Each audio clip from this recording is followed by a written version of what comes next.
So let us see the characteristics or features of the fixed plants. Okay, fixed plants are also aquatic plants. Okay, they are aquatic plants, that is they grow in water.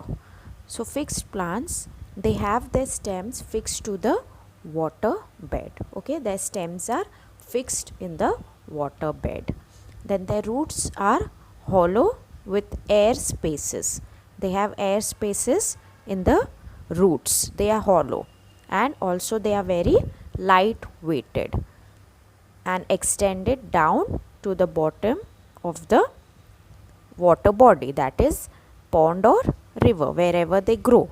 Okay, so they have their stems fixed to the water bed. Their stems are fixed to the water bed. Their roots are hollow with air spaces. They are light in weight and they extend down to the bottom of the water body, that is the pond or the river.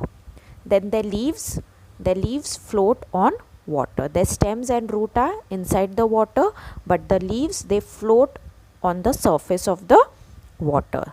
They are green in color. The leaves are green, broad, and they have a waxy coating.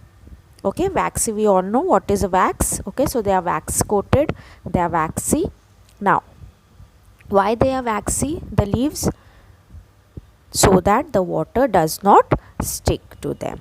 Okay, the waxy coating prevents water from sticking on it, and also it prevents the leaves from rotting in water, rotting, decaying, okay, getting spoiled, so that it doesn't rotten.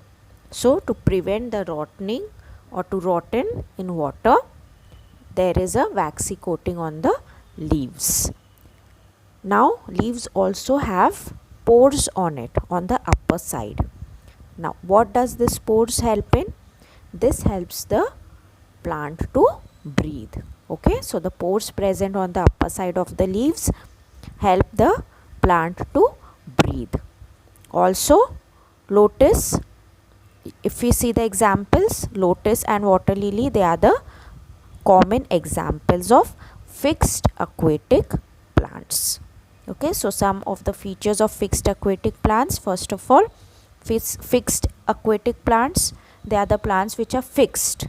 Okay, they are not freely floating. Their stems are fixed to the water bed. The roots are hollow with air spaces. The roots are light weighted and extended down. Then the leaves, only the leaves float on the water, and they are green in color, broad, and they have a waxy coating. The waxy coating or the wax coating helps the leaves from, prevents the leaves from rotting in the water, and also the water does not stick to it. Leaves also have pores on the upper side which helps them to breathe. Examples are lotus and water lily.